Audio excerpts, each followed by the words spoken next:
안녕하십니까, 강창용 원장입니다. 오늘은 방사선 사진에 대해서 말씀드리겠습니다. 치과에 가면 보통 방사선 사진을 많이 찍는데 방사선 사진은 많은 오류가 있고 그 사실에 대해서 치과 의사들은 제대로 알려주지 않고 있습니다. 그리고 지금 현재 공부하고 있는 학생들조차도 제대로 배우고 있지 못합니다. 방사선 사진에 보이는 것이 마치 다 치료를 해야 될 충치라고 배우고 있는 거랑 다름없습니다. 그래서 어떻게 보면 그렇게 배우고 나온 학생들이나 치과 의사들이 방사선 사진을 보고 충치니까 치료합시다 라고 한다면 이건 참 국가적으로도 큰 문제가 아닐 수 없습니다. 이런 현상이 일어나는 이유 중에 하나는 업데이트가 안 된 거죠. 학교에서 이 세상이 바뀌고 있으면 그 내용을 빨리 업데이트해서 가르쳐야 되는데 그런 걸 가르치지 않으니까 이런 일이 벌어지는 겁니다.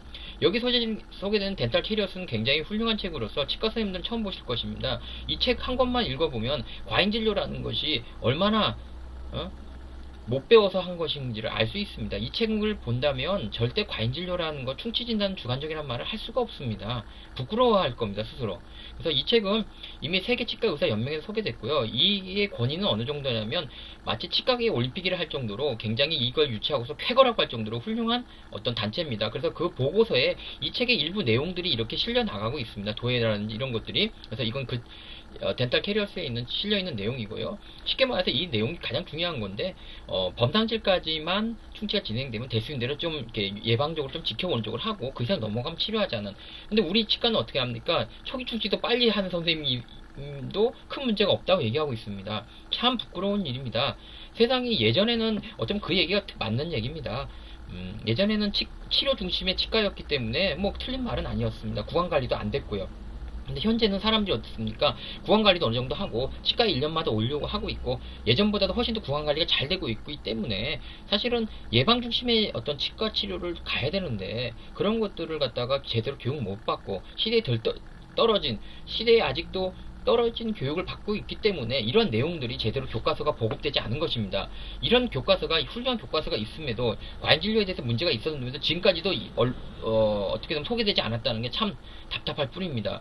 그래서 이 책의 핵심은 이겁니다. 실제로 방사선을 찍어보니까 이렇게 방사선 찍어서 충치라고 생각하는 것들을 봤더니 그 중에 이렇게 하얀 거, 빨간 거는 치료할 거고 그 중에 이 하얀 거, 동그랗게만 보이는 것은 안 해도 아직 좀 지켜보거나 안 해도 되는 충치로고 결론을 내린 겁니다. 그래서 그 점을 갖다가 우리가 어디까지를 갖다가 치료를 해야 한다고 했을 때 방사선 사진에 상아질까지 검게 나오면 치료하는 것이 옳다라는 결론을 내린 것입니다.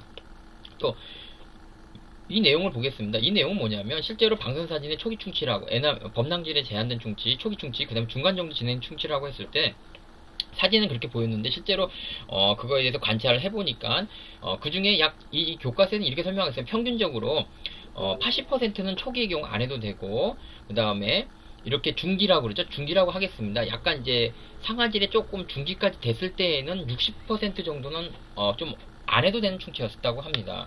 그렇지만 우리가 일반적으로는 이렇게 초기 충치일 때는 바로 이런 점이 있기 때문에 좀 더 지켜보는 걸로 택하고 그 다음에 중간 정도 진행됐을 때는 사실 억울한 치아가 60% 될지 모르겠지만 잘못하면 사진상으로는 좀 더 덜 나올 수도 있기 때문에 빠른 치료 시기를 결정합니다. 그래서 우리가 보통 치료 시기를 그래서 이렇게 어떻게 정하냐면 범낭진과 상아질이 있을 때 그 경계 부분을 넘어가는 부위 정도에서 치료를 한다면 크게 환자분이 손해볼 필요가 없습니다. 그래서 일부 치과 의사들 야 사진에서 좀 더 덜 심하게 보일 수도 있으니까 빨리 해야 된다라고 주장하는 선생님도 있습니다. 사실 공부를 안 해서 그렇죠. 쉽게 말해서 에나멜진 초기 충치의 경우는 좀 심하게 나왔다 하더라도 다음 체크할 때 충분히 볼 수 있기 때문에 초기 충치에 그런 논리를 갖다 대지 말라고 이 책에서 취지로 설명하고 있습니다. 그래서 하지만 중기 충치의 경우에는 그런 설명이 맞을 수 있기 때문에 즉 사진보다 심할 수도 있기 때문에 잘못하면 신경치료할 수 있기 때문에 이럴 때에는 좀 더 빨리 하는 쪽으로 결정하고 있는 거죠. 그래서 마치 환자를 생각하는 것처럼 방사선 사진이 좀 더 심할 수도 있는데 방사선 사진이 조그맣게 보여라고 설명은 참 구차한 변명이고요. 사실 시대에 뒤떨어진 공부를 하고 있는 거죠. 제대로 못 배운 거죠. 학교에서 제대로 가르쳐주지 못했기 때문에 그게 문제인 거지. 치과 선생님들이 문제가 아니죠. 답답하죠. 이게 우리 치과 교육이 잘못된 거죠. 이런 것들 교과서들이 벌써 15년 전에 업데이트해서 나오는데 우리는 지금 20년 전, 30년 전 교과서로 치료해야 된다고 배우고 있습니다. 정말 부끄럽기 짝이 없습니다. 현실이. 그럼 30년 전 책으로 공부하고 나와서 과잉진료에 대해서 얘기를 듣고 앉았으니 그럼 신나라 먹을 때 까먹는 소리밖에 안 들리겠죠. 그래서 정말 본인이 과잉진료에 대해서 이렇게 과잉진료가 없는데 왜 그래 이렇게 충치진단 주관적이라는 선생님들은 제발 이 책 하나 얻어서 보세요. 이 책에 다 나와 있으니까. 그래서 제가 이건 나름대로 예전에 분류한 표입니다. 작년에 분류한 겁니다. 사실 이 책을 보기 전이었지만 저는 나름대로 이렇게 정리했습니다. 그래서 이렇게 범랑지라 그러죠. 이 범랑지라고 상하지를 통과하기 전까지는 좀 더 지켜보자. 그리고 그걸 넘어가면은 여기서도 좀 노란 표를 하신 이유가 뭐냐면 좀 더 지켜보자는 치과도 있을 수 있거든요. 그래서 무조건 치료하는 건 아니고요. 그리고 요럴 땐 치료를 하겠지만 요런 경계를 살짝 넘었을 때는 좀 더 지켜보자는 선생님도 있습니다. 그래서 좀 더 신중하게 하라는 취지로 이렇게 했고요.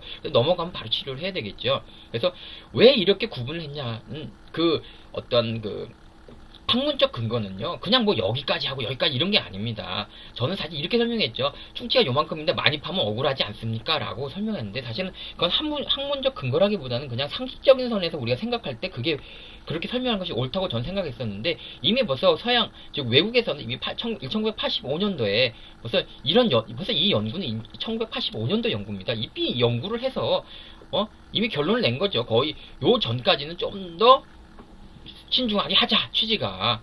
그래서 방선사진이 이렇게 실질적으로 보면 에러가 많습니다. 그렇기 때문에 요즘은 이 책에서는 반드시 방선사진을 모든 치료를 결정하지 말고 눈으로 검사하고 찔러보고 기구를 이용해서 텍타일이라 그러는데 찔러보고 검사해서 그리고서 방선사진을 이용하고 방선사진으로 최종 결정을 하기 전이라도 눈으로 꼭 다시 한번 확인하라고 그렇게 강조하고 있는 이유가 거기에 있습니다.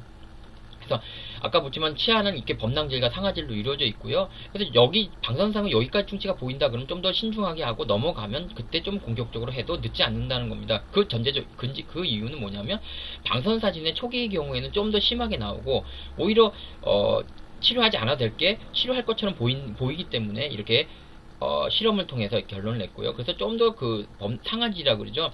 충치가 여길 넘어가면 비록 억울한 치아가 60%이긴 하지만 잘못하면 바로 신경치료할 수 있기 때문에 좀 더 치료하는 경향을 택합니다.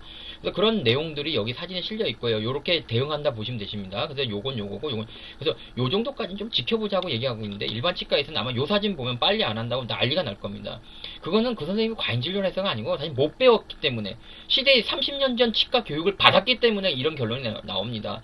그럼 이 책을 보기만 해도 알 수 있는 것들을 이걸 보면서 충치 진단은 주관적이라는 논란에 빠진다면 우리 치과계가 아직도 30년 전에 머물러 있는 거예요.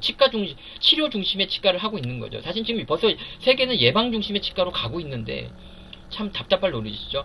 또 이런 책들을 보지 않더라도 이렇게 훌륭한 선생님들은 직접 이렇게 실천에 옮기고 있습니다. 실제로 오래전부터. 그래서 본인이 봤을 때 이렇게 조금 충치가 있는데 하지 말라고 했더니 보호자가 의심의 눈치를 보더니만 3개월 있다 와보니까 다 이렇게 금리를 하고 있어서 이렇게 설명해 주신 겁니다. 이 선생님 입장에서 얼마나 속상했을까요? 다른 치과에서는 이거 충치입니다. 빨리 하자고 했겠죠. 정말 이런 훌륭한 선생님들이 벌써 십몇 년 전부터 있었다는 게 정말 존경스럽다는 말밖에 할 수 없습니다. 그리고 어떤 선생님들은 또 이렇게 또 설명을 하고 있어요. 굳이 않더라도 이렇게 상하지를 넘어갈 때 치료를 하자. 즉 학문적 근거는 뭐 어떻게 알고 하셨을지 모르겠지만 알는지 아닌지 우리가 말 수 없지만 결국 우리가 최종적으로 학문적인 어떤 근거라는 것은 이런 자료들.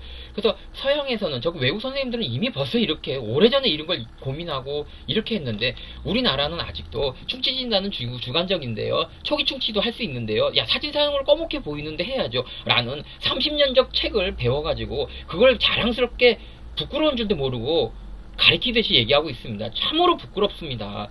스스로 부끄럽지 않게 책을 읽고 좀 업데이트를 해서 정말 국민 보건을 위해 생각한다면 충치 진단은 주관적이다는 말을 하지 마시고 좀 외국 책 좀 주문해서 좀 보세요.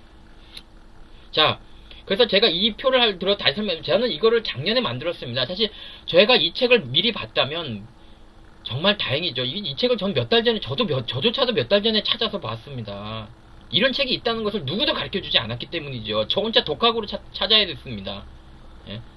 그래서 그 내용을 작년에 만들 건데 사실은 거의 맞았어요. 저는 이걸 갖다가 나름대로 생각해서 만든 건데 이 책의 아까 덴탈 캐리어슨 책의 내용과 거의 같은 취지로 만들어져 있는 걸 보고 저도 놀랬다고 생각합니다. 그러니까 제 자랑은 아니고요. 저는 단순하게 생각했습니다. 충치가 조금 있는데 많이 파면 억울하자라는 생각을 하고 만들었을 뿐인데 이론적 근거들은 이미 벌써 서양에서는 벌써 20년 전, 30년 전에 벌써 만들어서 이렇게 강의를 하고 이렇게 초기 충치는 하지 말자고 책에 배운 학생들과 충치 진단은 주관적이라고 배운 학생이 어떻게 똑같은 환자들에게 치료를 하겠습니까? 그래서 방사선은 틀릴 수 있다는 것을 꼭 명심하세요.